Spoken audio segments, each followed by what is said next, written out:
علماء الفيزياء قالوا دينار علمه يحترم، فعلومنا جنب علمه بانت متواضعة. جاء المجدد ثائرا يطلب شحذ الهمم، أين أصحاب العقول أريد آذان سامعة. جاء المجدد ثائرا يطلب شحذ الهمم، أين أصحاب العقول أريد آذانا سامعة. فرأى جماجم فارغة وآذان يملأها الصمم، وذقون أخفت خلفها سفهاء للعلم مانعة. السلام عليكم، معكم زميل جميل دينار إسلامي. نواصل منهجنا الزمني في فهم وقراءة الكون والواقع والقرآن أي الإسلام. فنعتمد على قراءة شاملة بين العلم والواقع الذي نعيشه والكون على ضوء هذه الشريعة الإسلامية. اليوم نتكلم على الدرس الثالث في رأس السنة. تكلمنا عن ركن الزراعة، وتكلمنا على رأس وقداسة رأس السنة، واليوم نتكلم عن رأس السنة وتفاصيل أدق. نتكلم على الحروف المقطعة أو النورانية، نتكلم على البناء سورة الفاتحة وعلاقاتها بباقي القرآن، على فضائل بداية الحروف المقطعة في 29 سورة بالحروف المقطعة، ولم يتكرر في هذه 90 سورة إلا 14 حرف، وهي ما يسمى بالحروف المقطعة أو الحروف النورانية التي اختصها الله في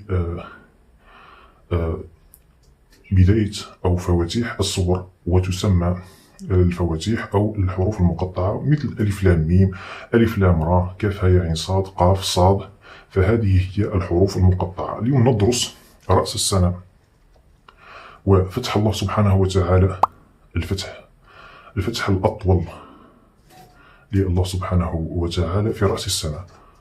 فقلنا في الدرس الثاني السابق أن الله سبحانه وتعالى جعل رسالة الإسلام أو البناء القرآني أو حتى تسمية الصور حسب النزول أو حسب المصحف، جعلها كأنها بداية الحياة، كأنها دورة للحياة. فابتدأ أول ما نزل وهي سورة العلق بمعنى مضغة وبداية حياة الإنسان، وختمها بسورة التوبة وهي من الطوال، فكانت التوبة آخر حياة الإنسان. في القرآن الكريم لو تركز معه تجد أن سورة الفتح كذلك جاءت في آخر القرآن حسب النزول، وشرحنا هذا سابقا. اليوم على ماذا نركز؟ أن كذلك حتى أركان الإسلام كمثال فقط للتوضيح، نبدأ بالشهادتين، شهادة أن لا إله إلا الله، وهذه كأنها بداية الدخول للإسلام، يعني بين المؤمن والكافر هي الشهادتين. فأول ما تبدأ به الدخول للإسلام هو الشهادتين. فالله سبحانه وتعالى جمع صور التوحيد أو الإخلاص، وهي أول أو التوبة أو الدخول في الإسلام في أول القرآن، يعني في أول ركن يكون في توحيد الله سبحانه وتعالى في الشهادتين، أو الدخول في الإسلام فيكون في رأس السنة. وكذلك آخر ما يقوم به العبد بعد الدخول في الإسلام وهو الحج، وهو كركن يكون في آخر العمر، في آخر حياة الإسلام أو المسلم، وتكون حجة، وهي كذلك تفي يعني نفس المقارنة، فهو يكون للتوبة في آخر العمر. لا يصلح أن يكون في سن قبل البلوغ، ولكن في سن وهي بعد العقل وبعد التكليف وبعد أن تعيش حياتك فتذهب إلى آخر لمن استطاع إليه سبيلا. فأركان الإسلام مرتبة كذلك تنظيما محكما. فكذلك صور القرآن سواء حسب النزول أو حسب المصحف فهي مرتبة ترتيبا ذات معنى. فاليوم نتكلم على لماذا ابتدأ الله سبحانه وتعالى في القرآن بالفاتحة، ولماذا خص الفاتحة في كل ركعة في الصلاة في عمود الدين، وما هي المعاني السامية والمتعددة والعلمية لسورة الفاتحة. فالإشارة هنا أولا الإشارة هنا هي إشارة لغوية، واللغة هي من تحمل دلالات علمية. فالإشارة الأولى نشرحها بين قوسين، وهي أن الله سبحانه وتعالى عندما أنزل القرآن سواء حسب المصحف أو حسب النزول التوقيفي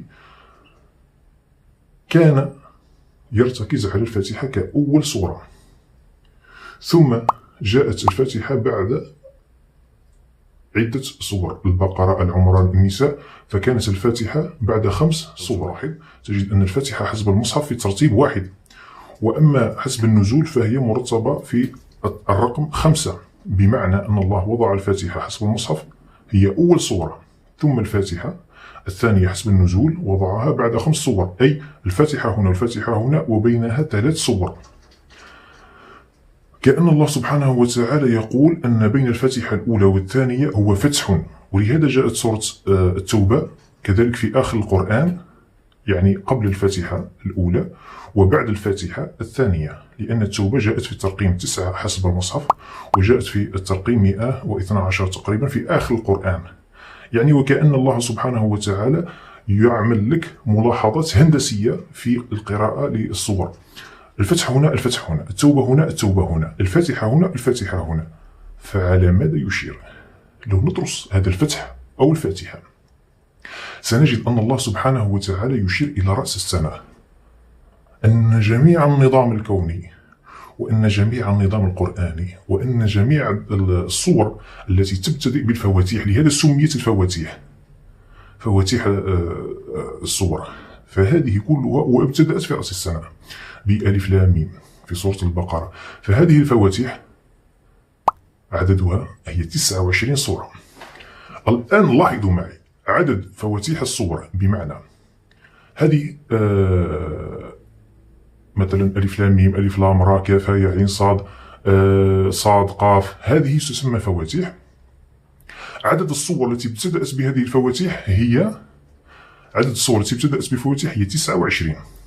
هذه الفواتيح 29. لاحظ معي سورة الفتح آياتها 29، يعني عدد كلمات سورة الفاتحة هو 29 كلمة، وعدد آيات سورة الفتح وهي 29. فلاحظوا معي الفتح والفاتحة والفواتيح الصور التي فيها ألف لام ميم، ألف لام را، فهي 29 الفواتيح. فلو تلاحظون أن الفواتيح فيها الإشارة إلى الرقم 29. هذا ارتباط بين الصور. دعونا نتعمق. لماذا جعل الله الفاتحة هي أول سورة ثم تكررت في بعد 3 سور حسب النزول؟ قلنا أن هندسيا بين الزمن والصورة هي 3 أيام، بمعنى عندما تسمع كلمة صورة في القرآن فهي تعادل ما يقارب 3 أيام زمنيا، وهذا ذكرناه في الدروس السابقة.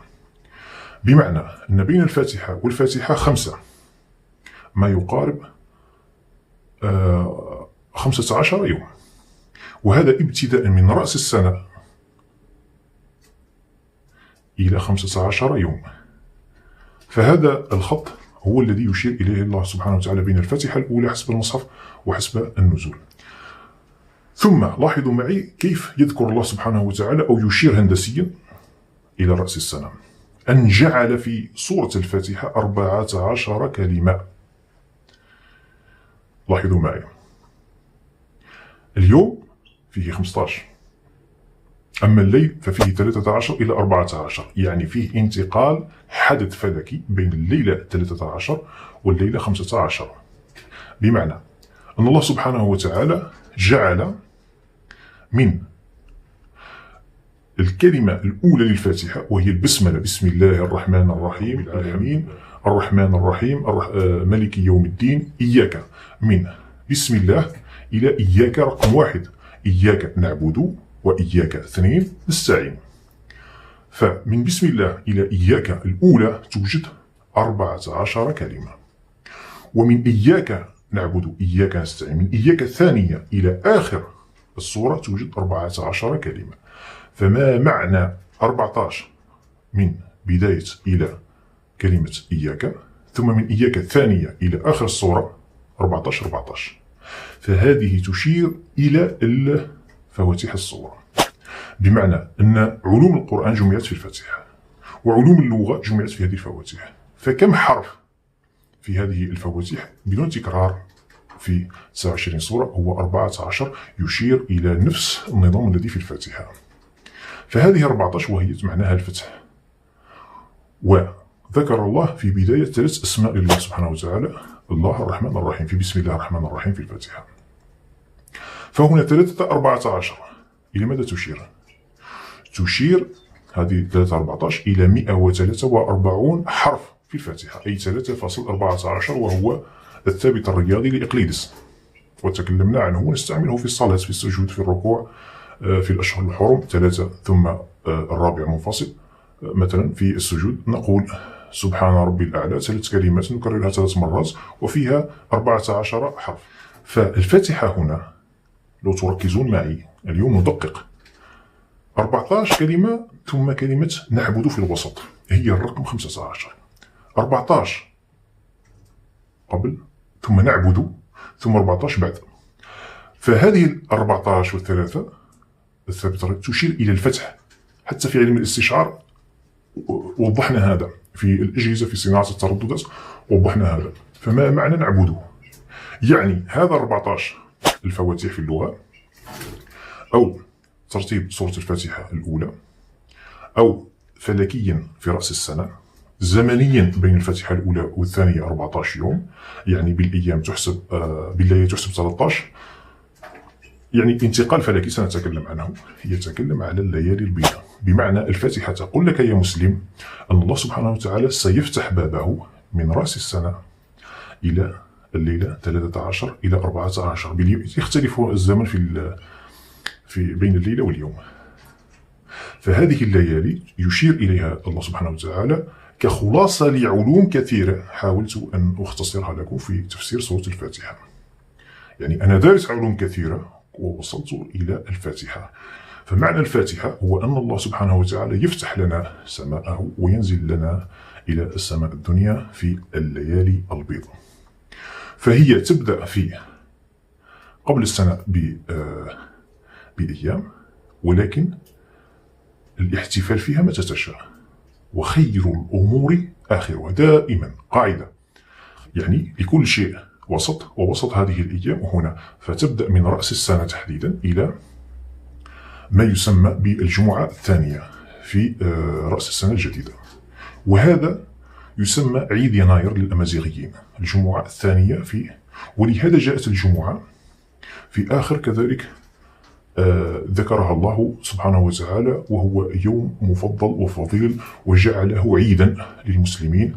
فتلك الجمعات العادية، ولكن مرتبة الجمعة التي ذكرها الله في آخر القرآن فهي استعدادا، وتكون بالغالب في الحج، جمعة الحج أو جمعة رأس السنة، واحدة قبل هذه آخر السنة، واثنين بعد رأس السنة. فتكون الذكرى الثانية، يعني 12 يوم من بداية السنة، هي عيد كبير. لهذا تم حذف كل ما يتعلق بالجمعة. فنجد ما يسمى السلف أو الذين نقلوا لنا بدون فهم هذا الدين، تجدهم يقولون عيدين نحتفل بهما، الفطر والأضحى، يعني كبير والصغير. ثم يقول لك في الحديث أنه الجمعة هي عيد بنص الحديث، ولكنهم لا يحتفلون بها. لماذا؟ لأنهم حذفوا كل ما هو متعلق بالجمعة من خطب، من أعمال في يوم الجمعة. فاسعوا في الأرض، هذا السعي محذوف في السنة وموجود في القرآن. لماذا فضلها الله جعلها عيد؟ محذوفة، فيها الذبح، محذوف هذا الشيء، فيها القيام والصلاة السادسة محذوفة. فقط بقية الإشارات. هذه الإشارات أنها تكون في 12، يعني الشهر 12. لماذا تكون الجمعة دائما ما بين 12 الساعة 12 و13؟ كذلك هي خلقت الجمعة الكبرى السنوية تكون في الشهر 12 إلى الشهر 13. فهذه 3 جمعات من رأس السنة، قبل رأس السنة الجمعة الأولى، وبعد رأس السنة بجمعتين، يعني 3 2 بعد رأس السنة، والجمعة الثالثة قبل رأس السنة. هذه 3 جمعات مهمة جدا عند الله سبحانه وتعالى. لهذا جعلها لا تقام صلاة الجمعة إلا بتوفر 12 فرضا مصلي يؤمهم 13، وهي نفس الإشارة في النوافل. فيزيد الرسول صلى الله عليه وسلم 12 ركعة. كذلك هذه نفتحها فقط. هناك صلاة سادسة تعتمد على نفس النظام، لم نشرحها ولم نوضحها لحد الآن. تعتمد على نفس النظام، وهناك عدة تفاصيل متعلقة بيوم الجمعة تشير إلى رأس السنة. فنحن اليوم نفصل الجمعات، نربطها بالزمن، وقلنا نربطها بالشهور وبالساعات تحديدا، فهي مرتبطة بالظهر. فالله سبحانه وتعالى ربط لغويا اسم الفاتحة مع الفتح مع الفتاح، وهو اسمه، يعني اسمه الفتاح، ربطه بالفاتحة وربطه بالفتح والإخلاص والشهادتين أشهد أن لا إله إلا الله وأن محمد رسول الله في بداية رأس السنة، وكأنك تبدأ من جديد. هل أنت مسلم؟ نعم، أشهد أن لا إله إلا الله وأن محمد رسول الله. ثم تبدأ تعمل لمدة سنة كاملة، ثم في آخر هذه السنة تقوم بالحج والطاعات والتقرب إليه بالنحر، والنحر هذا كان موجود. سنتكلم على الصلاة السادسة وعلى النحر وعلى تفاصيل كثيرة في مواضيع أخرى لكي لا نتشتت. في اليوم نناقش رأس السنة، تكون فيه سورة التوبة والفتح والإخلاص والنصر كآخر شيء. هل تكون نهاية السنة بالنصر أو لا؟ لهذا جاءت في سورة التوبة في الآية 5: فإذا انسلخت الأشهر الحرم. فسورة التوبة هي ختام، يعني الشهر الأول هو الشهر الأول من السنة الميلادية، يعني شهر جانفي، شهر يناير هو الشهر الأول. في آخره تكون سورة التوبة التي قال فيها فإذا انسلخ الأشهر الحرم. نقول يعني انتهاء هذه الأشهر الثلاث قبل رأس السنة وبعد رأس السنة تنتهي 3 شهور للشهور المحرمة في الإسلام. فقال الله بعبارة انسلخ الأشهر الحرم هنا فقاتلوا المشركين، يعني من يدخل، من لا يدخل فخلاص انتهت إلى السنة القادمة. يعني كقراءة ليس كفتوى، كقراءة يعني تنتهي تلك البوابة المفتوحة. فلو تلاحظون أن التوبة جاءت بعد الفاتحة حسب النزول في ترتيب 9، والفاتحة تكون في ترتيب 5، والتوبة الثانية تكون في آخر القرآن، والفاتحة تكون في أول القرآن. فكأنه يشير إلى حيط، إلى جدار، إلى مدخل. هذا المدخل في الوسط هي الليالي البيض. هذه الليالي البيض هو نور الله، لما يفتح نرى نور الله، فسميت الليالي البيض. وأما الشهور الحرام الثلاثة فهي مجرد استعداد بروتوكولات الله سبحانه وتعالى للدخول والتوبة إليه. ويكون الحج في الأشهر الأخيرة في الشهر 12 للتوبة استعدادا لظهور هذا النور. هذه هي يعني القراءة العامة لمن لم يحضر الدرس السابق. حتى الأذان نجده مقسم لعدة أشطار، ف12 شطر في الصلوات العادية، إلا صلاة الفجر فيها 13 شطر، وهي تشير 12 شطر 13 شطر تشير. ولو تعد الكلمات لتلك الأشطار كذلك تجدها 12 13. أسرار الآذان ويوم الجمعة وصلاة الجمعة والظهر والفلاحة والعددين 12 و13. أولا جذر جمع ومعنى الجمعة والعددين 12 إشارات قرآنية. لاحظ معي أول مرة يذكر جذر الجمع بالقرآن الكريم جاء في العدد 13 عكسيا في هذه الآية 161 بسورة البقرة. كذلك في آل عمران جاء بالكلمة 13 عكسيا تأكيدا على أنها ليست صدفة. وكذلك هنا في قوله الله لا إله إلا هو لا يجمعنكم جاءت في الكلمة 12 عكسيا في سورة النساء في الآية 87. وهذا تأكيد على أن الإشارة للجمع في عديد الآيات، واختصرتها لكم ببعض الإشارات. وتوقيت صلاة الظهر صلاة الجمعة تكون في العددين 12 و13 ظهرا. فلاحظ معي الجمع، علاقة الجمع في القرآن وفي الزمن في الواقع في الأيام. فلاحظ معي موقع كلمة الجمعة في سورة الجمعة جاء على نفس ميزان جذر الجمع الذي أشرنا إليه سابقا، فجاء في الكلمة 13 عكسيا. كذلك في أول مرة ذكر جذر الجمع في القرآن جاء في الكلمة 13 عكسيا مرتين في بداية القرآن وعديد الآيات تأكيدا على أن الجمع والجمعة له علاقة بالعددين 12 و13. لاحظ معي الأذان وعلاقته بالعددين 12 و 13.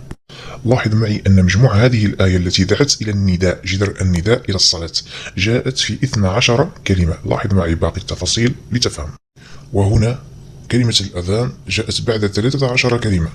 لاحظ معي كذلك الآذان ليجتمع الناس بالصلاة والفلاحة والعددين 12، فجاءت تقسيم الآذان إلى 12 شطرا. لماذا؟ لأنه يدعو للاجتماع ويدعو إلى الجمعة ويدعو إلى الجماعة، فكان مقسما إلى 12 قسمة وشطرا. وفي أذان الصبح نزيد الشطر 13: الصلاة خير من النوم، ويصبح لدينا الأذان مكون ومرتبط بالعددين 12 و 13 شرعا. ولأن الفلاحة متعلقة باجتماع المسلمين وبصلاة الظهر يوم الجمعة ارتباطا وثيقا أساسيا، وكذلك ارتبطت بصلاة الفجر، يعني نصلي الفجر ونتوكل إلى الفلاحة والفلاح. ولم يقل الله سبحانه وتعالى حي على النجاح أو حي على التجارة، بل قال فلاح بمعنى الفلاحة. وهذا دليل آخر أن الإنسان والمسلمون يجب أن يصلي صلاة الصبح ثم ينطلق إلى الفلاحة وليس يعود للنوم، فتوقيت الفجر خطأ. ولاحظ معي في صلاة الفجر تتكون عدد أشطار الأذان من 13، وتكون من نهاية الآذان إلى كلمة حي على الفلاح، الفلاح تحديدا تكون في الكلمة 13. والله سبحانه وتعالى هنا يشير إلى أن الفلاحة تكون صباحا بعد في باقي الأيام بعد أذان الصبح، لبركة هذا الوقت وعظمته بالنسبة للفلاحة والفلاح.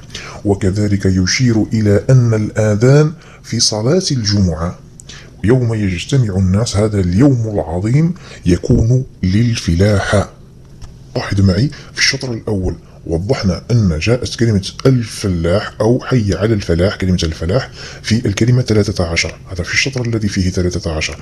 أما في الشطر الذي فيه 12 من الآذان فجاءت كلمة حي على الفلاح في الكلمة رقم 12. فلاحظ معي سبحان الله ظهور جلي وواضح للعددين 12 و 13 وتعلقهم في السنة وفي الكتاب بالعددين 12 و 13 والفلاح.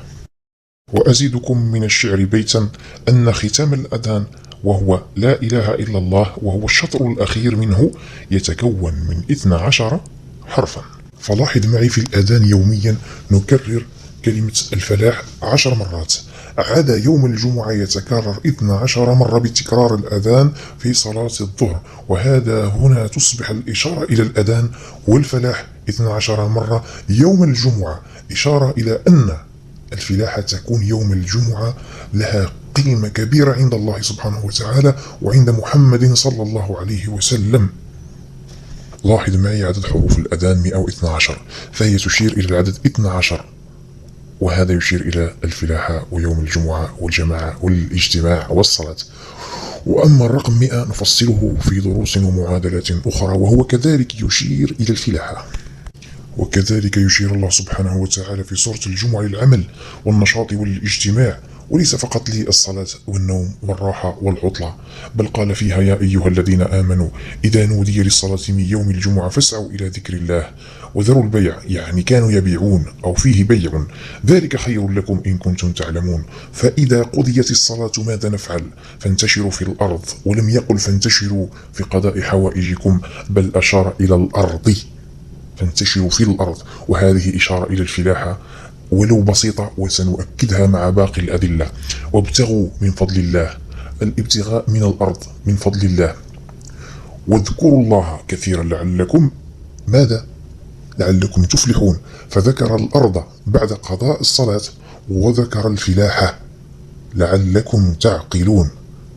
فهنا الأرض والفلاحة بعد الصلاة، وجاءت الإشارات بالمئات في القرآن أنه يوم فلاحة بامتياز. ولاحظ معي قوله سبحانه وتعالى الذي ربط الصلاة بزمن معين، فقال أقم الصلاة لدلوك الشمس. هذه كلمة لدلوك وهي تحديد زمني وإشارة بعدة أمور.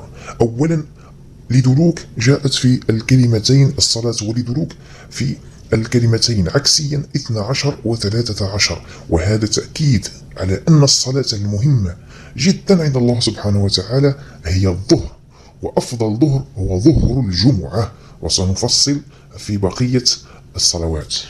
وكذلك إشارة علمية إعجازية عظيمة جدا وهي لكلمة دلوك. أقم الصلاة لدلوك. ما معنى لدلوك؟ هذه الدلوك وتشير إلى البرج، إلى برج الدلو. فلاحظ معي الدلو مكتوبة في الوسط لدلوك، فهذا الدلو هذا برج الدلو، ويشير إلى المياه والعددين 12 و13. فما هو برج الدلو؟ برج الدلو يكون في الشهر 13، أي الشهر ما بعد شهر ديسمبر، أي شهر يناير، والذي يشير إليه 13، وهو شهر الفلاحة، وهو شهر المياه، وهو شهر العمل، وهو شهر الاحتفالات والصيام والزراعة والفلاحة والحرث، وشهر يناير وأفضل الشهور في العام الفلاحي. سبحان الله، فهو شهر 13. تفاصيل فلاحية: وقت الغرس والماء المبارك والقمر وعلاقته بنمو النزوعات والحصارة ونظام السقي والتقليم والعددين 12 و13. نذكر بعجالة ومرة أخرى نفصل أكثر. فأفضل أوقات الفلاحة ما هو باليوم؟ هو زمن وتوقيت يكون في صلاة الصبح، بعد صلاة الصبح، لهذا الأذان يقول حي على الصلاة، حي على الفلاح، ولم يقل حي على التجارة. فأفضل وقت مبارك لنمو وعمل الأرض والفلاحة وما إلى ذلك هو الفجر، هو ما بعد الصبح مباشرة، لكون بركة فيه كبيرة جدا جدا جدا. وأفضل يوم للفلاحة في الشهر وهو يوم 12 و13 من كل شهر قمري، فهذا يحبب فيه السقاية ويزداد فيه النمو أكثر من غيره. لماذا؟ لأنها متعلقة بفيتامينات كونية وقمرية، وهي أفضل الفيتامينات لسحب المياه بطريقة المد والجزر للشجر وتغذيته بأفضل المجالات الكهرومغناطيسية، ويشتد فيها عصارة الشجر والنبات خاصة ليلا وخاصة الليالي البيض والسود 40 يوما منذ 24 من الشهر 12 إلى شهر يناير أو جانفي من الشهر المقبل، يعني متتالي الشهر 12 ثم الشهر 1. فهما فيهما ماء مبارك من الإسلام. يقول الله سبحانه وتعالى: إذا لم تفهم كلامي أن الشهرين 12 و13 فيهما ماء مبارك فاغرسوا فيهما الزرع والشجر، والله العظيم سيكون إنتاج مبارك. باختصار، هنا يجب أن نفهم معنى العصارة أو الماء في النبات أو الشجر، فيكون صعوده ونزوله متعلق بالقمر مد جزر. وأحسن توقيت للتقليم هو في الأيام التي يتحرك فيها العصارة، تكون قمرية لكي لا يموت ولا يجف، لأن أفضل وقت للنباتات والمزروعات والشجر يكون في يومي 12 و 13 من الشهر القمري، عندما يكتمل القمر تبدأ العصارة بالتحرك. فذلك الوقت مهما تفعل للشجرة تكون قوية ومحمية في عدم جفاف عصارتها النباتية، وهذا يكون فيه تستطيع أن تقلم فيه، تزرع فيه، يعني حتى لو تضع الشجرة جديدة بعروق تنقلها من مكان إلى مكان، فيكون هذا الوقت يعني لا يموت فيه الشجر والحصارة، عكس باقي الأيام. نجده مقسم لعدة أشطار، ف 12 شطر في الصلوات العادية، إلا صلاة الفجر فيها 13 شطر، وهي تشير 12 شطر 13 شطر تشير، ولو تعد الكلمات لتلك الأشطار كذلك تجدها 12 13 تشير إلى آذان الثلاث جمعات في رأس السنة، فهي مهمة جدا. فما علاقتها بالفاتحة؟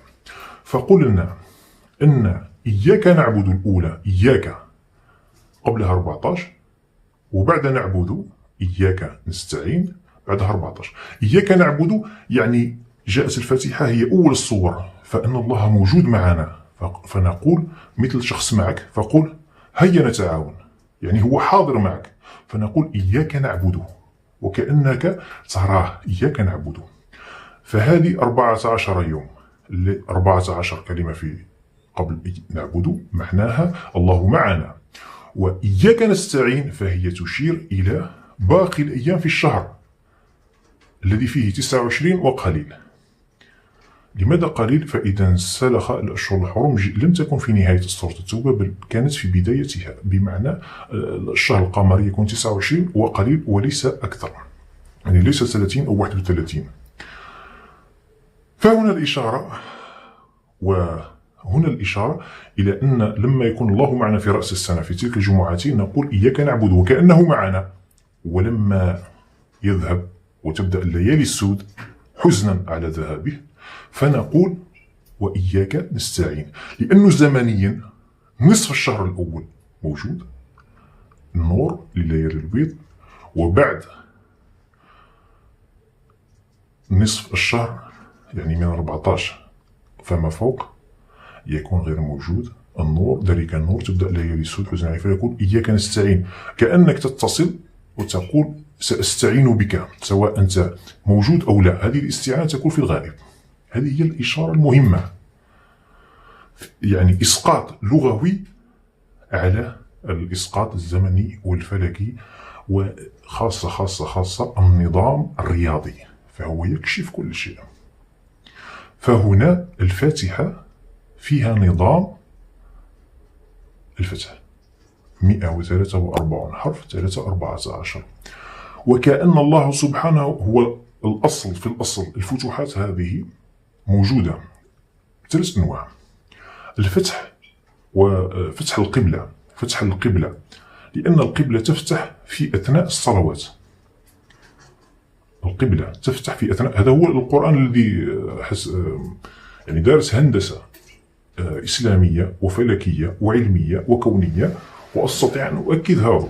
أنواع الفتح هما 3: الفتح المتكرر اليومي، ويكون في القبلة، الفتح في القبلة في أثناء الصلوات ال5 خاصة السادسة، لأن الصلوات 6 كذلك الأركان 6.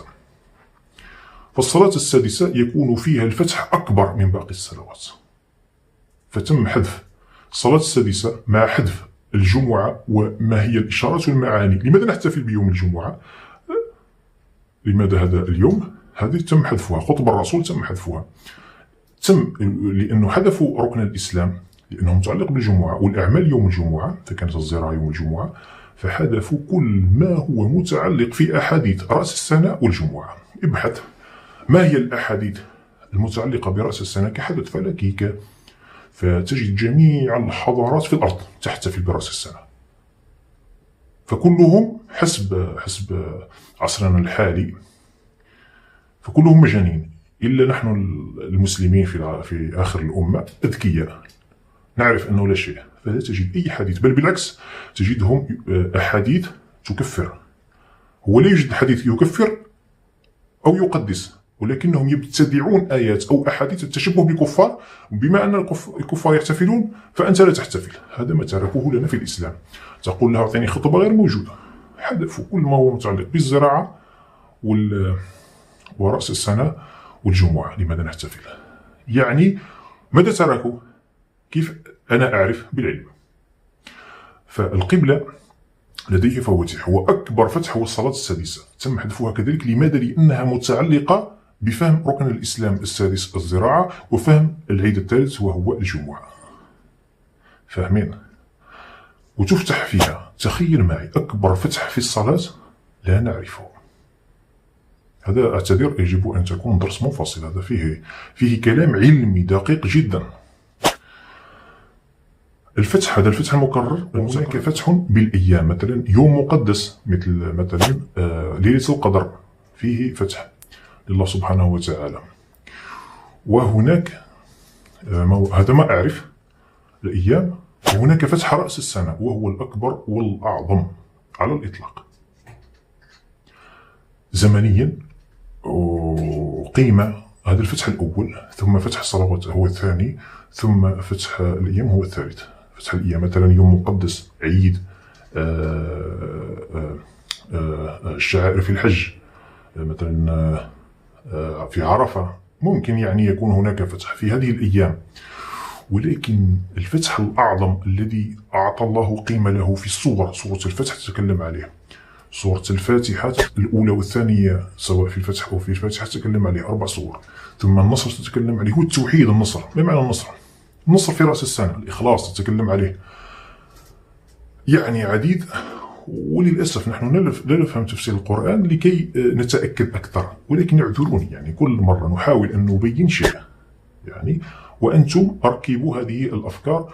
وتاريخ اليوم هو 25 شهر 12، يعني أتكلم في بداية الليالي البيضاء في سنة 2025. وبعد تركيب هذه الدروس ستتضح لكم الأمور أكثر للجدد أو للذين لا يقبلون التجديد. ثم اجمعوا هذه الدروس وفكروا وقارنوا، ستجدونها متطابقة مع ما يقوله القرآن. وأصلا لماذا قال سبحانه وتعالى في القرآن إن عدة الشهور 12 شهرا؟ ركز معي، هناك أحداث فلكية هي التي تحدد الأحداث الشرعية للإنسان. لماذا؟ لأن هذا النظام الكوني هو الذي يتحكم في الإنسان والمادة والكائنات في هذه الأرض. فالله سبحانه وتعالى يعلم بأنه هو من خلق هذا الكون، وهو من وضع هذا النظام الإسلامي. خلق الكون والإنسان والجماد ووضع لنا هذا النظام. فعندما يقول 12 شهرا، هناك حدث فلكي يدور الدوران، هناك شيء يدور. لاحظ معي الدوران هنا، بداية الدوران. بداية الدوران الأول يكون هكذا، فيكون قبل انتهاء الدورة الأولى يكون الأشهر الحرم، يعني الأشهر الحرم في الأرض والدوران في الفلك. فنمضي، هي الأشهر الحرم 4. ففي الدورة الأولى يكون شهر واحد، ثم بعده 4 شهور لا يوجد شيء، ثم الشهر الثاني، ثم بعده 2 أو 3، ثم الشهرين الأخيرين لرأس السنة. لاحظ معي، فلكيا الله سبحانه وتعالى من خلق ووضع نظام للكون ودورانه واشتغاله. في الأرض الله من خلقنا وخلق ما حولنا في هذه الأرض، وهو من وضع الشريعة الإسلامية وأنزل القرآن. فهو يشتغل هذا النظام الكوني أو الشريعة تشتغل بنفس النظام. فالزمن هنا في الفلك هو نفس النظام في القرآن داخل الشريعة. فالدورة الأولى، لاحظوا معي، لماذا قال الله سبحانه وتعالى 12 شهرا؟ إن عدة الشهور عند الله 12. لماذا 12؟ فهو يشير، لماذا لم يقول سنة؟ والسنة فيها باليوم أو بالساعة أو بسنة واحدة. لماذا قال ركز على 12 لقيمته؟ هذا توضيح لل12. التوضيح الثاني الذي لا يعرفه المتابع الكريم، لاحظ معي، هناك دوران فلكي. هذا الدوران فيه دائرتين، يعني فيه مثل سلسلة، يعني سكة أو خط أو مدار أو عجلة تدور. لما تدور مرتين في السماء في الفضاء تعتبر سنة في الأرض عندنا. الله سبحانه وتعالى وضع الدائرة الأولى فيها شهر محرم واحد حرام، والأشهر الحرم 4. إن عدة الشهور عند الله 12، منها 4 حرم. فالدورة الأولى فيها واحد قدسه الله، رفعه الله، لأنه شهره هو ينزل فيه. الشهر الأول فيه التوحيد، وفيه سورة الإخلاص، وفيه سورة الفاتحة، وفيه سورة التوبة. هذا الشهر الأول.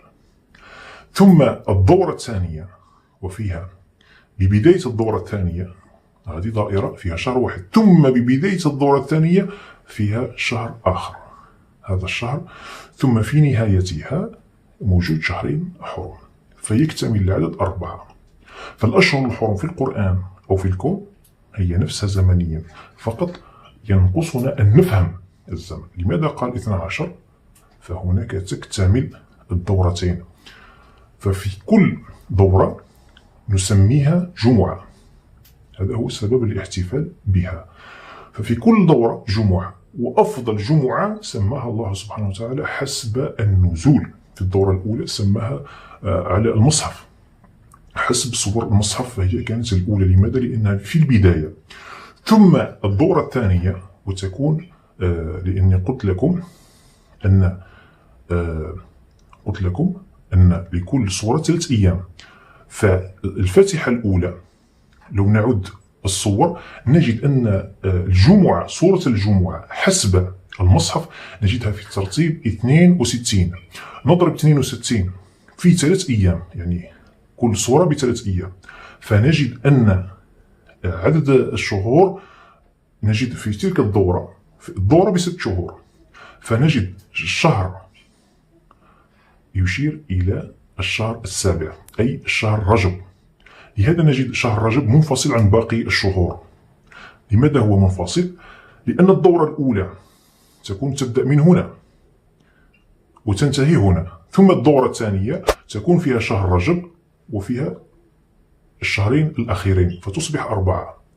فالله سبحانه وتعالى أعطى قيمة فلكية في دوران هذا الكون بالدورة الأولى، وهي إشارة إلى الجمعة الأولى، والدورة الثانية وهي إشارة إلى الجمعة الثانية. لهذا يعظم تعظيم شديد الزرار والأعياد في رأس السنة، خاصة عند الأمازيغ حسابهم صحيح. فتكون عيدهم يجب أن يكون منذ أن خلقت هذه الأرض في الجمعة الأولى.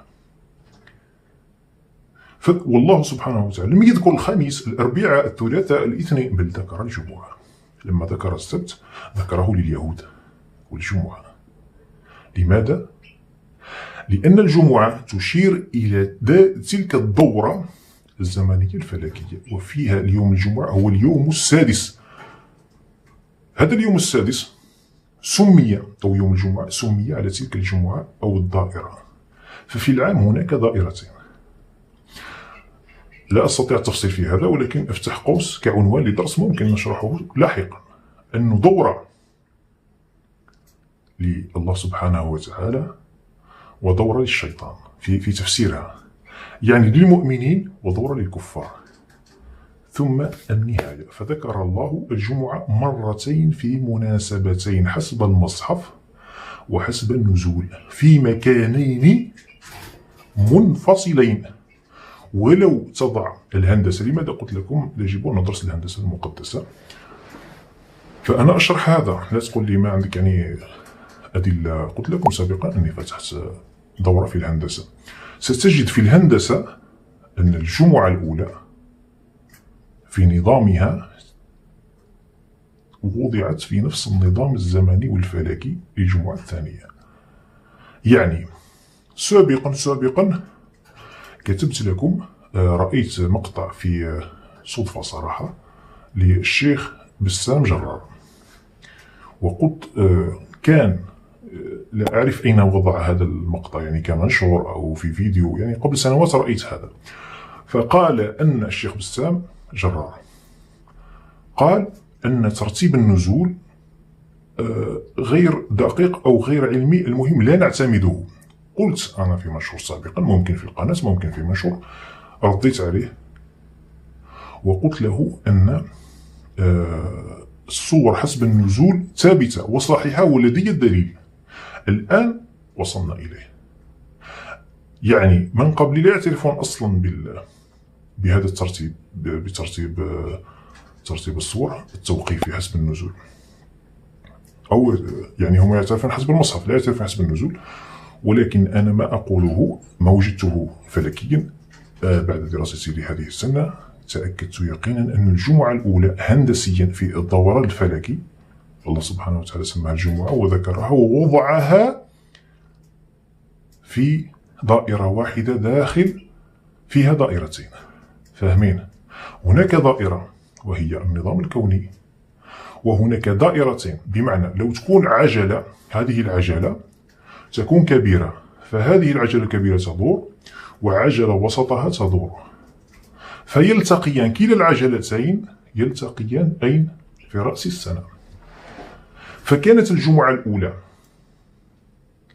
في الترتيب 62، والجمعة الثانية كانت قبل 3-4 سور من نهاية القرآن، كذلك نفس النظام على سورة الفاتحة بعد رأس السنة حسب النزول.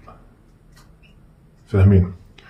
وأستطيع أن أثبت هذه العلاقة لما نصل لها في الهندسة المقدسة. ستلاحظون هذه العلاقة بعدة أنظمة، يعني بعدة حساب زمني أو حساب بالمخططات الهندسية الفلكية، ستجدونها نفس النظام. يعني بما أنها ليست لديكم حاولت أن أشرحها لكم. فاهمين؟ سأعطيك دليل وإشارة عظيمة من شيء في السنة. دائما ما يسمى السلف الصالح، يعني القدماء، دائما كلما أردت الحقيقة فتوجه عكسهم. هناك صلاة حذفت تسمى صلاة الرغائب. هذه صلاة الرغائب تثبت كلتا الدائرتين والنظام الزمني للجمعتين. وصلاة الرغائب تثبت الصلاة السادسة. الله سبحانه وتعالى جعل صلاة سادسة تم حذفها بطريقة فقهية. دائما ما يستعملون الآية والحديث لإلغاء العلم أو إلغاء أو تكفير الآخر أو تكفير المناسبات. فمثلا رأس العام سأعطي أكثر من 20,000 دليل من القرآن والكون، ولن تجدوا دليل يقدس هذا العام رأس العام. ما معناه؟ أنهم حذفوا العلم، وكل من يقترب إلى تقديس أو فهم يقال له كافر مبتدع، وينكرونه أصلا من بعض. دائما ما يدسون في كل مرحلة، يدسون شخص أو شخصين يحاول أن يكفر الطرف الذي يريد أن يكتشف أو الذي يريد أن يصل إلى الحقيقة، ويعملون ما هو اتهامات وما إلى ذلك. فصلاة الرغائب متى تكون؟ بداية الدورة الثانية تكون في شهر رجب، في الشهر الحرام الرابع، ولهذا وضعت 3 أشهر في رأس السنة، والشهر الرابع الشهر الحرام تقديسا إلى هذه الدوائر الزمنية، ووضع في بداية الدائرة الثانية.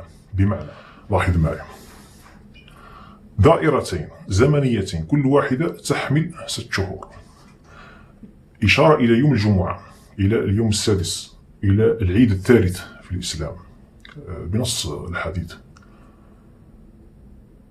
فبداية الدورة الأولى يكون فيها شهر واحد محرم، قبله يوجد شهرين لكن لا ينتمي.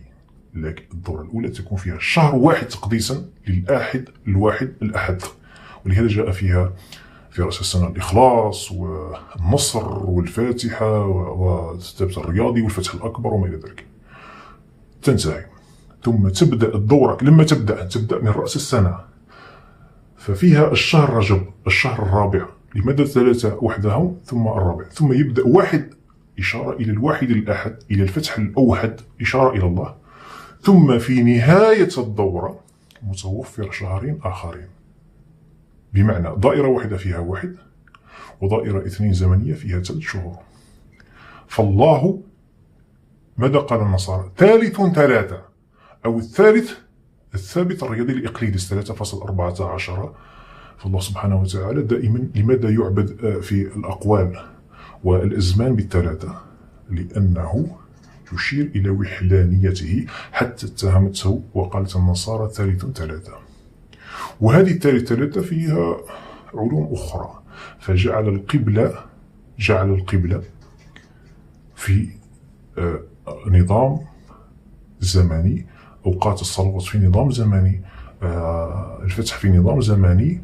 هذا النظام كانوا يدركوه سابقا، فاتهموا الله. يقول في القرآن دون ما قيل فيه أنه ثالث 3، شرحه لاحقا. هذا توضيح فقط. فالدائرة الأولى فيها 1 شهر، الدائرة الثانية 3. لهذا جاءت هناك بعد بين 3 أشهر 3 ثم الشهر الرابع الحرم.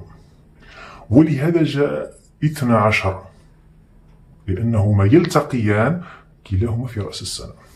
ولهذا جاءت صلاة الرغائب في يوم الجمعة.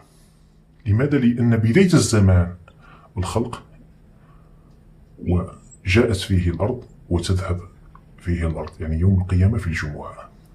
فكانت الجمعة مقدسة عند الله خاصة في رأس السنة، لكننا لا نفقهها للأسف. نحن نفقه ما قاله الشيخ. هذا الشيخ الذي لم ولن يدرسك في الفلك، ولن يدرسك في معاني الحروف، ولن يدرسك في الإشارات أو القراءات الربانية. نقل بدون عقل، وهؤلاء هم تعريف أئمة المخابرات الغربية الذين يريدون القضاء على العقل والعلم في فهم القرآن. وجميع المراكز الشرعية يتحكمون فيها لإدراس وتدريس مثل الأزهر لحذف العلم الواقعي، العلوم التقنية والطبيعية وما إلى ذلك. فالقرآن لا يفهم بدون كون وبدون علم وبدون عقل. فإذا لم تربط هؤلاء لن تفهم.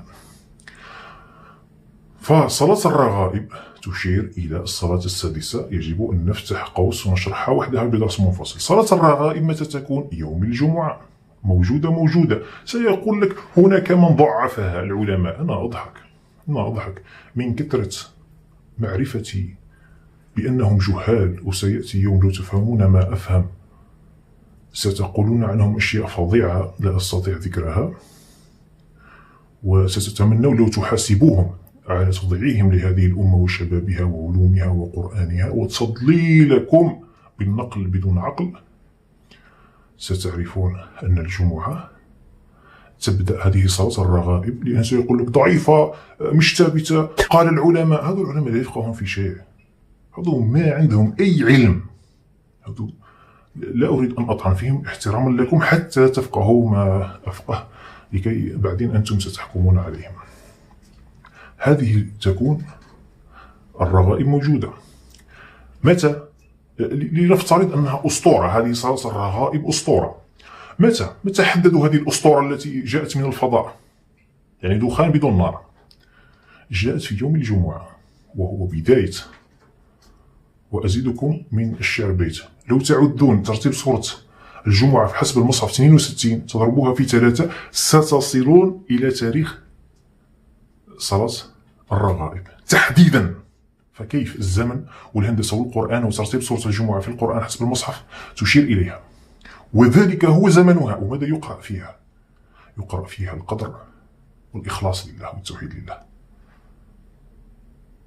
لماذا؟ لأنها في بداية الدورة، لأن الله يحب تقديسه في تلك الأشهر الحرم، لأنها وضعها أصلا في مكانين، لأنهما يشيران إلى زمانين فلكيين في السماء. طيب، هذه الأسطورة صلاة الرغائب كم ركعة فيها؟ تصلى مثنى 12 ركعة. هذه صدفة بالجمعة و12، والصلاة الجمعة تقام ب12 على الساعة 12، ويجب أن يتوفر 12 إمام، والنوافل 12، وتكون الشهور 12، ورأس السنة بين 12 13.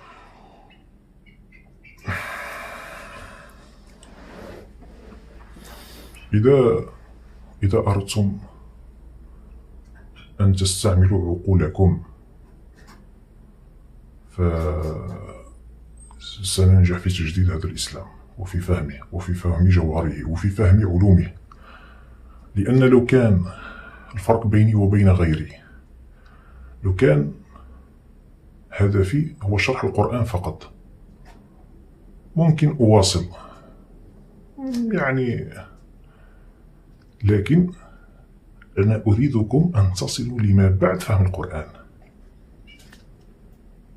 أن تجعلوا هذا القرآن نورا يمشي أمام عقولكم وليس وراء ظهوركم.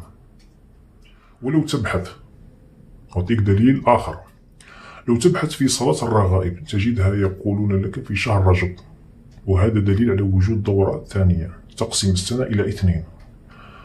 والشهر المحرم يكون في الشهر الأول من رأس السنة وحده في الدائرة الأولى، والدورة الثانية تكون شهر رجب هو الشهر الأول في الدورة. وتكون صلاة الرغائب في شهر رجب، هذا دليل أول. تكون يوم الجمعة، دليل ثاني. تكون 12 ركعة مثنى 12، وهذا دليل. وقال الله سبحانه وتعالى: وتكون بين المغرب والعشاء. لماذا بين المغرب والعشاء؟ لأن المغرب 3 ركعات وما تبقى 14، أي 3 زائد 14 يساوي 17 ركعة. وكذلك اليوم في الإسلام يبدأ بين المغرب والعشاء. أتمنى أكون قد وضحت هذا. هناك الحدث الفلكي، أحاول ممكن أضيف يعني معلومة في الحدث الفلكي. سأعمل دائرة هكذا أو هي تكون في الأصل هكذا.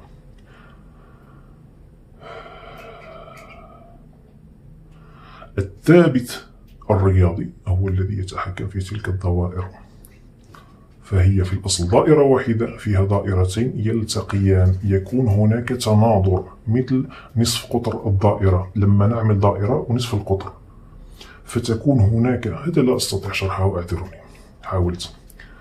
يجب أن تدرس الهندسة. في الهندسة حاسبني، إذا وجدت خطأ في الهندسة الإسلامية تعال تكلم معي.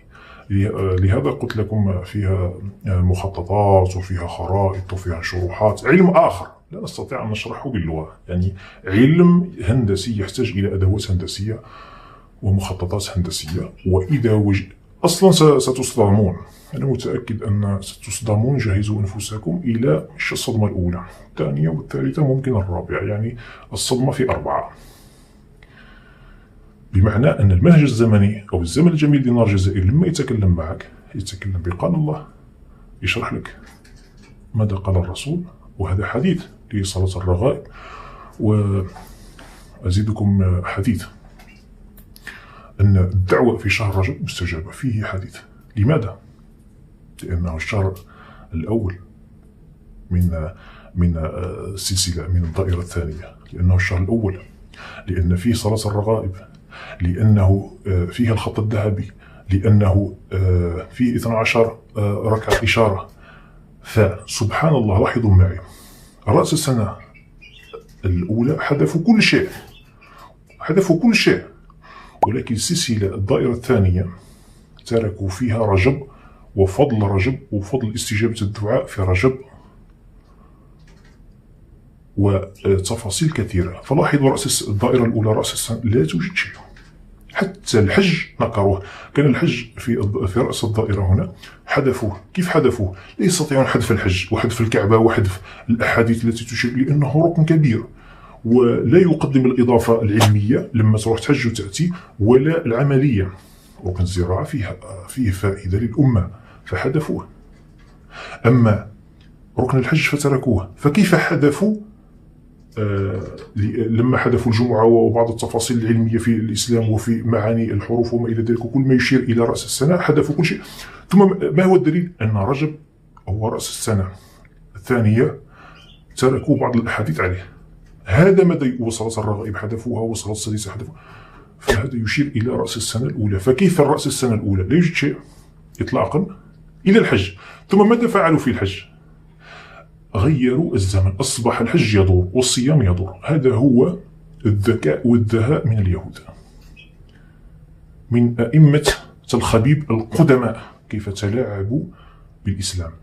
فلما تلاعبوا، وذو الحجة يجب أن يكون في رأس السنة وثابت، وأقول لك ثابت بنص علوم جميع الحضارات إلا حضارة الشعر والغبر. حضارة قال شيخي حذفوا رأس السنة، حذفوا الصيام في رأس السنة، حذفوا النحر في رأس السنة، وسأثبت هذا من القرآن بقال قال الرسول. والحج لم يستطيعوا حذفه، وليست لهم أهداف لحذفه. هم يحذفون الشيء الذي فيه إنتاج، فيه عمل، فيه اجتهاد، فيه خوف عليهم. فماذا فعلوا؟ غيروا. لماذا الحج؟ الحج بالعكس هو كل المداخيل تنفق على هدم الإسلام والمسلمين. الحج هو أصبح مثل لاس فيغاس، الناس تذهب وتعود لا تفهم ولا تنتج.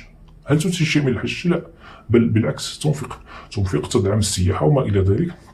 الحج مرة نعم، الحج في هذه الأمة في حالنا في هذه الأمة لا، حاليا يعني صعب، الظروف تغيرت، فلو كان رسول الله لا ألغاه على الأقل لتتحسن الأمور. فيعني هو إنفاق كبير، والأولوية للصحة والأكل، وليس لمن استطاع إليه سبيلا، بقول الله سبحانه وتعالى: من استطاع. نحن لا نستطيع، ولكن نحن أصبحنا نستلف ونحج ونكرر الحج، وأولادنا وجيراننا وأمتنا في حروب وفقر وضياع. فالأولى أن ندعم الدول الضعيفة والأمة بالمشاريع التي تنتج. فكان المشكل أن يحذفوا كل شيء ينتج في القرآن، سواء فهما أو تحكما في الكون. لماذا قلت لكم ما بعد القرآن شيء مهم؟ لأنه تتحكم، تصبح أنت السيد في هذا الكون. فتلاعبوا فقط بالشهور، فألغوا الصيام أصبح ليس في وقته، وألغوا الحج ليس في وقته. بالله عليك، هل رأيت ركن يقدس الله؟ ومن يقدس الله شعائره في تلك من تقوى القلوب. هل رأيت ركن يعني الله يستدعيك لطاعته فتنفق أجرة سنة كاملة؟ والله لا يطلب الأموال. أي دين يطلب أموال فذلك ليس دين. فتدخر لتحج، هذا أولا، يعني إنفاق فوق، يعني أولادك أمتك أولى بهذا، أمتك أولى بهذا الحج. يعني تذهب إلى عمل مشروع بتلك الأموال أفضل.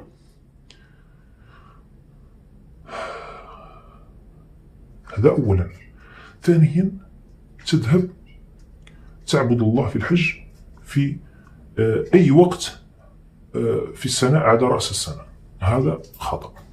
فالحج أشهر معلومات، ولما يذكر الله الأشهر فقد اختص 12 شهرا بالحرم، والحرم الثلاثة المجتمعة خير الأشياء آخرها. فكان الشهر الثالث وهو شهر محرم، وهو شهر يكون في رأس السنة، هو المختص بالحج. وسنفصل ركن الحج في درس منفصل، وكل الأدلة تثبت ذلك. فلما حركوا الشهور تحرك الصيام وتحرك الحج. لماذا؟ لكي يحذفوا المعاني السامية لرأس السنة.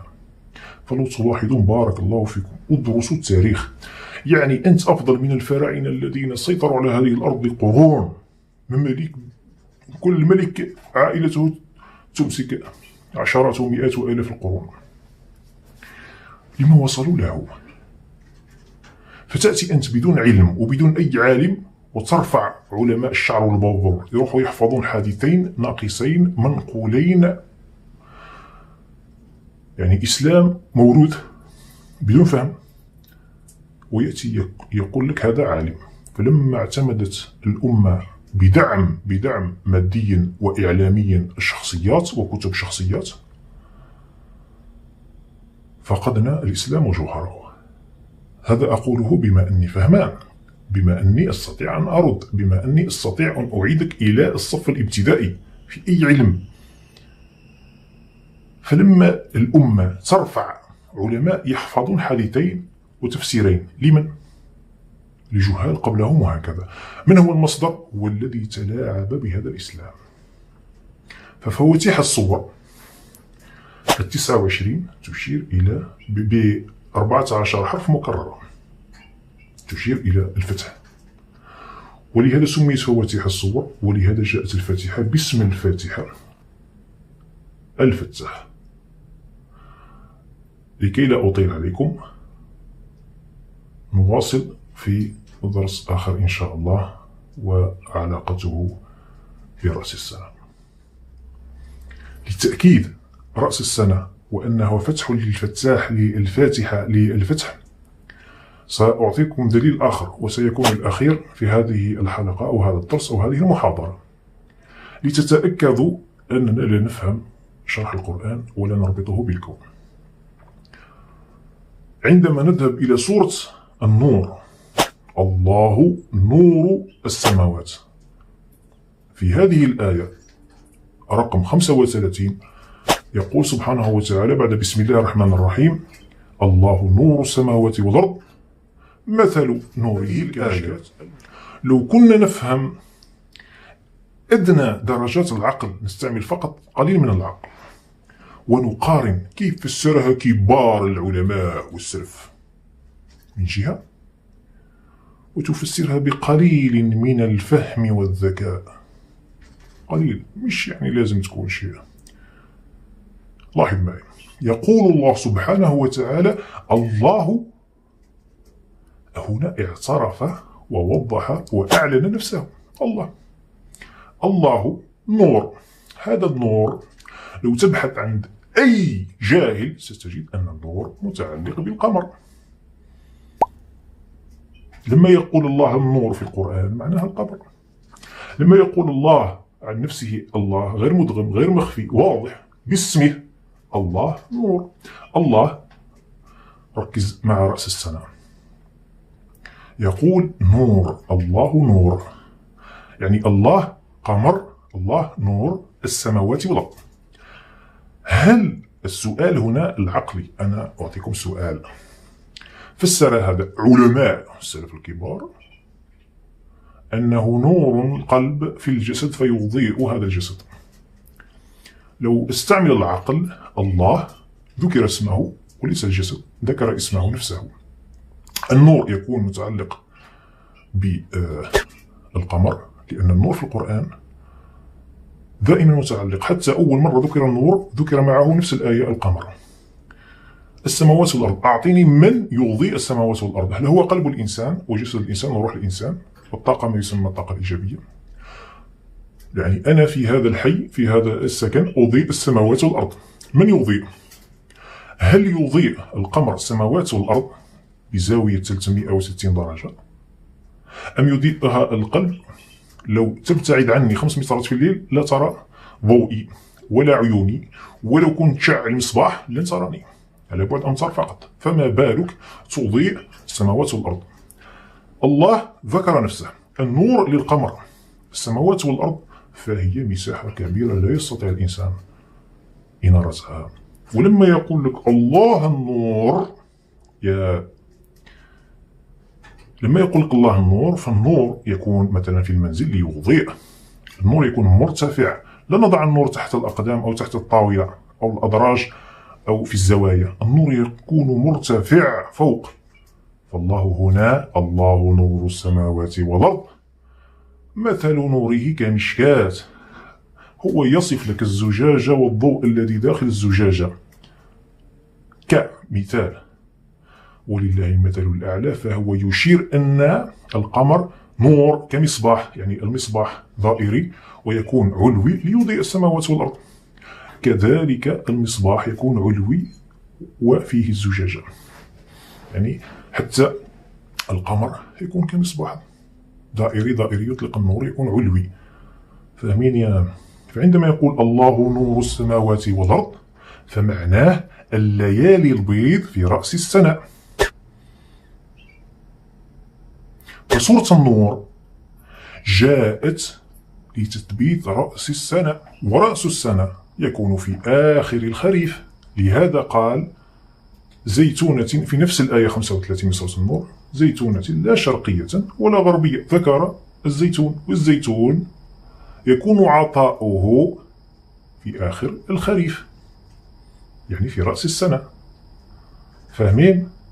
وعندما قال لا شرقية ولا غربية فهو المسار، القمر يخرج من الشرق ويغرب في الغروب، أو أن القلب أو الإنسان هو الذي يشرق ويغرب. شرقية وغربية هو مسار القمر، يطلع علينا بدرا في نهاية الخريف ويغرب علينا في الليالي السود. هذا هو التشبيه. مسار القمر الفلكي، لهذا قلت لكم يجب أن تربطوا القرآن بالفلك، ولا يوجد أي عالم دين لديه شعرتين يشرح الفلك. فكيف تريدون فهم القرآن من خلال ضوء واحد ما عنده أي علم؟ يعني بتشغل فقط العقل تكتشف. أنا متعلم أمور كثيرة، ولكن أنت بمجرد أن تفعل العقل ستكتشف أن صحيحة. كيف الإنسان شرقية ولا غربية؟ من الذي لديه علاقة بالشرق ويغرب بالغرب؟ هو لم يقل يغرب، لكن ما هي علاقة الشرق بالغرب؟ هو خروج القمر وغروبه. هو يتكلم عن مرحلة سورة النور على رأس السنة والليالي البيض، الحدث الفلكي في أطول ليلة لقيامها وأقصر نهار لصيامه.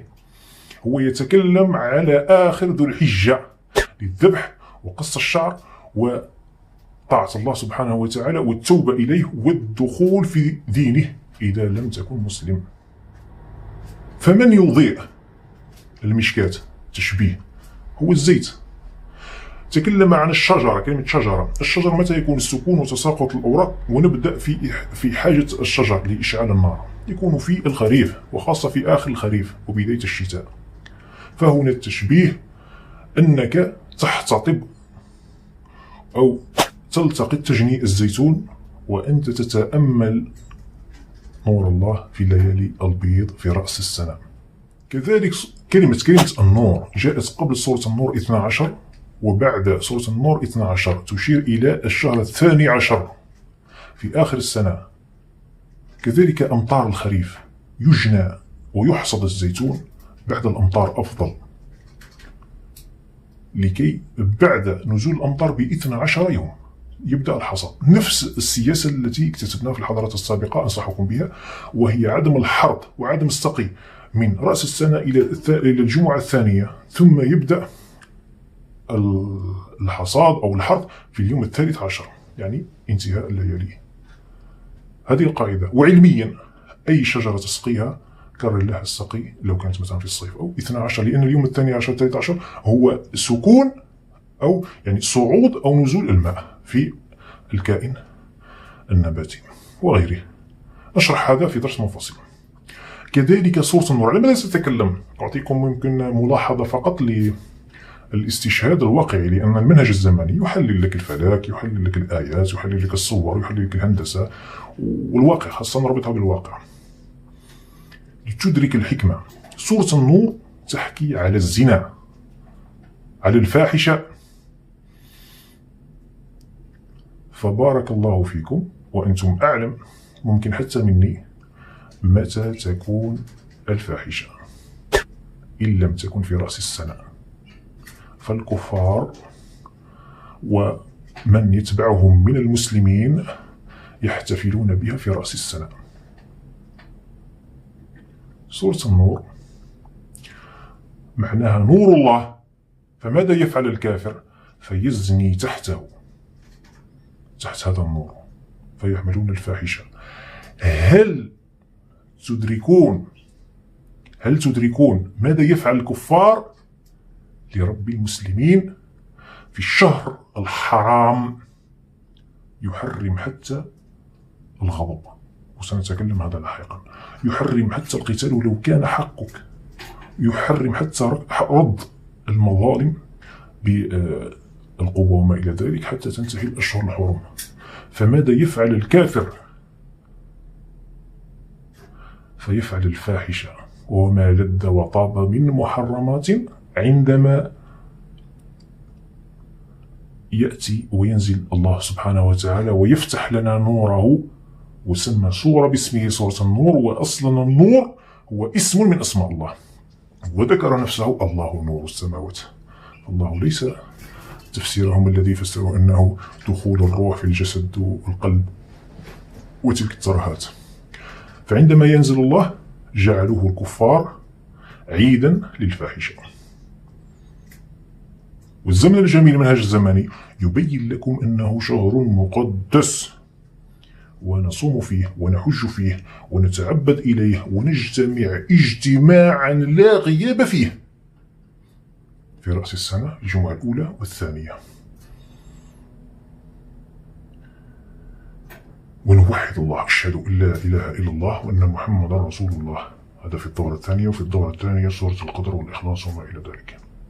فلاحظوا معي الكافر ماذا يفعل، والله ماذا قال. لهذا الكفار القدماء تلاعبوا بالإسلام لكي لا تعظموا الله في رأس السنة.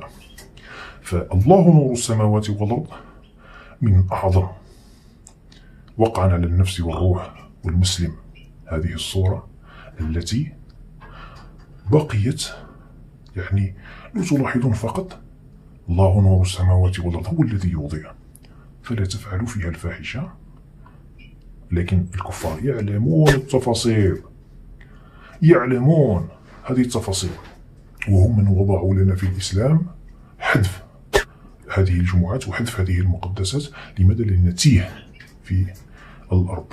جاءكم مجدد إن شاء الله. يا رب أجد من يدعو معي ويساعدني، ومن يتلقى هذا ولا يضيع هذا العلم، ثم سيخرج علينا منهم ممن وضعوهم شيوخ تل أبيب سيكفرون ما أقول وسيكفرونني وما إلى ذلك. فهذا النور القمر صرح الله سبحانه وتعالى في نص الآية وقال عنه أن القمر هو النور، فقال: يا أيها الناس قد جاءكم برهان من ربكم وأنزلنا إليكم نورا مبينا. يعني الله من أنزل النور، هذا متعلق به، يعني الله أنزل هذا النور، سواء النور لهداية البشرية أو ما إلى ذلك. ولكن لاحظ معي الإشارة الأولى أن الله من أنزله. الإشارة الثانية وهو التصريح بجمع بين النور وبين القمر في قوله تعالى: وجعل القمر فيهن نورا وجعل الشمس سراجا. بمعنى أنه لا يقصد الشمس بل يقصد القمر. فدائما ما نجد القمر مرتبط بالنور، وهذا كان في سورة نوح الآية 16. فالنور هذا مرتبط بالله، وهو يمتد إلى القمر إلى سائر الكائنات. ولعلمك لحد الآن لم يكتشفوا نظام عمل القمر وتفاصيله وخصائصه، فهو يشتغل بنور الله. فلاحظوا معي كيف أؤكد بالعلم الدين. فهنا المقصد من سورة النور أن القمر يتحكم، كما قلت سابقا في هذا الدرس، أن الفلك هو الذي يتحكم في النظام الإسلامي، وهو يتحكم في الكائنات الحية في هذه الأرض وهذه الشريعة الإسلامية. فعندما يقول لك الله افعل كذا أو لا تفعل كذا، ليس معناه إذا لم تفعله كافر وإذا فعلته فأنت سلفي. المقصد عندما يقول لك الله شيء فهو لصحتك أنت، لفائدتك أنت، لكي تنجح ولا تمرض وتكون في أحسن حال بعطاء الكون لك حسب ما أمر الله وخلق الله به هذا الكون وهذا النظام وهذا القرآن. فاهمين؟ يعني لا نتخذ من الإسلام تكفير وتحليل، فهذا فهم ما يسمى السلف، يحكمون على الأمور بدون فهم أصلا، كفر وحلال، أو هذا ضال وهذا مشرك وهذا، يعني هم يحكمون بميزان، هذا الميزان ليس بميزان الفهم، بميزان العقل. الله سبحانه وتعالى لا نحكم عليه بهذه الصفة أو الشريعة الإسلامية، بل نحكم عليها أن هذه الشريعة هو نظام علمي فقط. يعني الله يفتح لك البرد في فصل فأنت تلبس ملابس، فاهمين؟ فهو يحذرك، يقول لك يعني يجب أن تزرع لكي لا تقحط هذه الأرض وتموت أنت والبشرية معك وهذه الأمة، فأنت تروح تعمل، لا تخالف، لأنك إذا خالفت تنتهي هذه الأمة كما انتهت أمة يعقوب ويوسف عليه السلام في ذلك الوقت. يعني الناس ضاعت. يقول لك في رأس العالم، في رأس السنة، طعني تقرب لي بالحج إذا عندك، إذا ما عندك مش مشكلة، إذا عندك تروح تزورني في الحج وتعمل تضحي وما إلى ذلك. إذا عندك ما عندك استغفرني لفظا فقط كافي، صلي فقط بعض الدقائق. لماذا؟ لأن الله يفتح النور في هذا الكون في محطات في أوقات معينة لتستمد منه الإيمان. الله لم يكلفك بالشقاء أو يكلفك بالزاوية التي ينظر ما يسمى السلف، ينظرون إلى الأشياء بالكفر والشرك وما إلى ذلك. هم لا يفقهون معنى أي حرف أو أي شهر أو الفلك أو، لكنهم في هذا الإسلام المنقول جاء للترهيب والترغيب. أما المنهج الزماني فجاء للتوضيح والتعليم. وأنت يعني ستعرف أن الشريعة وأن الله سبحانه وتعالى أرحم منا وأعلم من جميع هذه الحضارات. وكل هذه الحضارات تعرف هذا، إلا حضارة الوبر والشعر فهي تنفي هذا. يعني لو تبحث في أي حضارة ستجد ما أقوله حرفيا. الله وضع الزيتون، نحصده، نغرسه، نحصده. جاء وقت العبادة أو التوبة تقرب إليه بالصيام الشهر والستة في شوال وما إلى ذلك، انتهى. يعني هو نظام هذا الكون مقترن بالقرآن، فلا تستطيع أنت العيش بدون ذلك النظام. بل لو تتعلم وتصل أوروبا إلى هذا العلم، أنت ستتبع أوروبا، والأصل أن العلوم هي لله من العليم. فأنت متأكد بداخلك أنك تعرف أن الله ما في هذا النظام هو نظام علمي فقط، أنت تنظر إليه بالكفر والحلال والحرام لا بالفهم. الله سبحانه وتعالى عندما وضع رجب، أعطيكم شرح آخر. لماذا وضع رجب ومحرم؟ 3 شهور في الشتاء آخرها شهر محرم. وضع هذه الثلاثة وهي تشير إليه الله ثالث ثالثة. سأشرح هذا وتشير إلى أركان الإسلام والثبت الرياضي والفتح ليفتح لنا. كذلك سورة الفاتحة جاءت ليفتح لنا عندما نقول سبحان ربي الأعلى في سجودنا، أقرب ما يكون العبد لربه في السجود، فنقول سبحان ربي الأعلى 3 مرات، سبحان ربي الأعلى، سبحان ربي الأعلى 3 في 3 كلمات في 14 حرف، نفس نظام الفاتحة. لهذا نرد الفاتحة في كل ركعة سواء الجهرية أو السرية أو أي، يجب أن تكون الفاتحة ليفتح لنا لنرتبط بهذه الأقوال وهذه الترددات مع سدرة المنتهى، مع المجال الذي يفتحه الله في السماء. هذا هو يعني المعنى. فقلنا 3 شهور حرام. لو تلاحظ هذه جاءت في البرد، يعني شهر 11 12 والشهر الأول من السنة الميلادية، فهذه تكون فيها سكون الشجر، يتوقف فيه الاخضرار وصعود المياه والثمار وما إلى ذلك في آخر رأس السنة. ثم في الدورة الثانية ماذا يحدث؟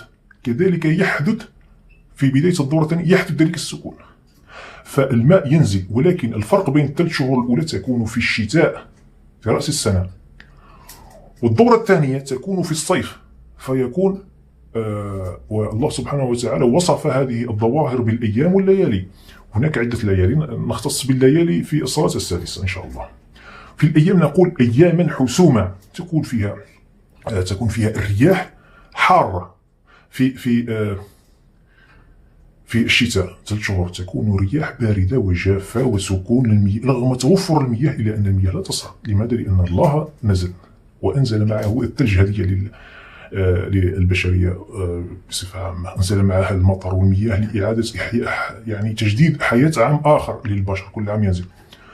ثم الدورة الثانية تكون فيها نفس الشيء السكون، يعني إذا لم تعطي الشجرة المياه قد تموت، وتكون في شهر رجب، يعني شهر جويليا، شهر السابع تقريبا في يعني هذا يحتاج درس آخر. كذلك يجب أن تروي أو تسقي الشجر. لماذا؟ لأن هنا يعني في 3 شهور في الشتاء يكون ماء ويكون برودة ورياح وما إلى ذلك، ولكن رياح باردة وما إلى ذلك، يعني رياح شتوية. ولكن في شهر رجب تكون رياح صيفية حارة وجافة وما إلى ذلك بدون مياه، فأنت إذا ما أعطيت الشجر أو السقي سيذهب هباء منثورا. يعني مستحيل أن ينجو الزرع. إذا زرعت شيء مثلا بالطيخ مستحيل أن ينجح، مستحيل. لماذا؟ لأن هناك رياح تجف، وسمها الله سبحانه وتعالى، سمي هذه الأمور في عدة مواطن سأشرح في درس آخر. يقول الأيام الحسوم، وهي يعني بالأيام تكون 8، يعني 7 ليالي والأيام 8، وذكرها في سورة الحاقة. ولهذا معرفة النظام الكوني كيف يمشي، فقط يا مسلم، أن الله يوجهك، يقول لك هنا تكون سكون، ماذا تفعل للأشجار؟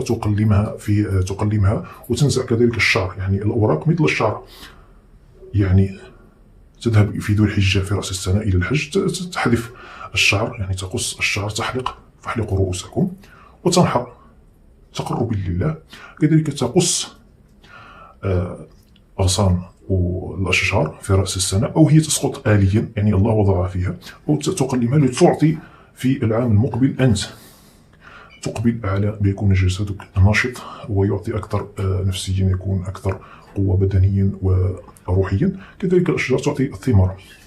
ويقول لك يعني تسقي في الدورة الثانية في الشهر رجب المحرم، وهو الثاني في السنة، يعني في الدورة الأول وشهر محرم يكون فيه السكون، وشهر رجب هو الدورة الثانية بعد يكون الشهر الأول فيكون فيه السقي والرياح الحارة. وهذه تجدها لدى الفلاحين الذين يفقهون منازل السنة الفلاحية، فيكون خاص شهر رجب بمنزلة النثرة أو العنصرة، يعني هذه مصطلحات فلاحية قديمة تقال هكذا. وهذه تكون فيها رياح هسوم، يعني في شهر السابع في العام فما فوق.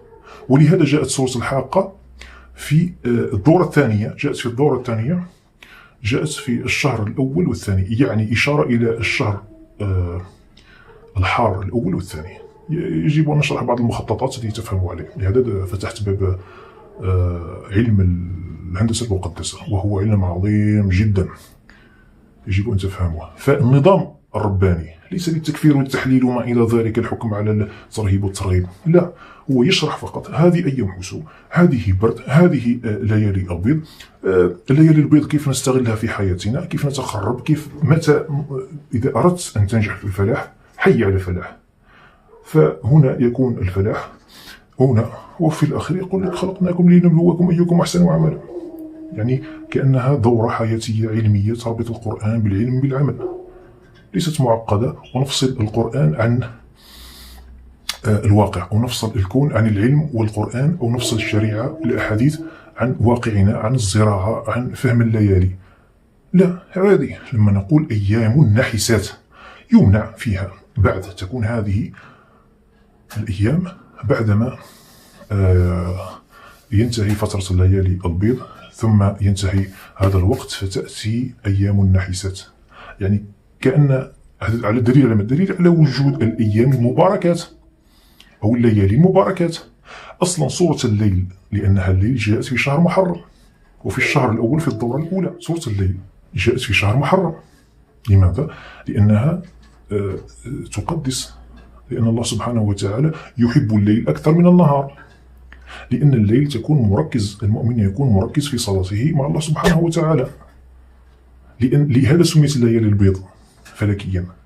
ثم يأتي بعد هذه المرحلة المباركة تأتي الأيام النحسات ما بعدها، ما بعد الأيام الليالي، هذه الليالي وسورة الليل تأتي في سورة محرم، ثم تأتي الليالي النحسات، يعني أيام لا تعقد فيها لا زواج ولا عقود بيع ولا تعاملات ولا تزرع فيها، حتى الزرع ممنوع أو مكروه علميا، لأن فيها هبوب للرياح. وهذا على ماذا دليل؟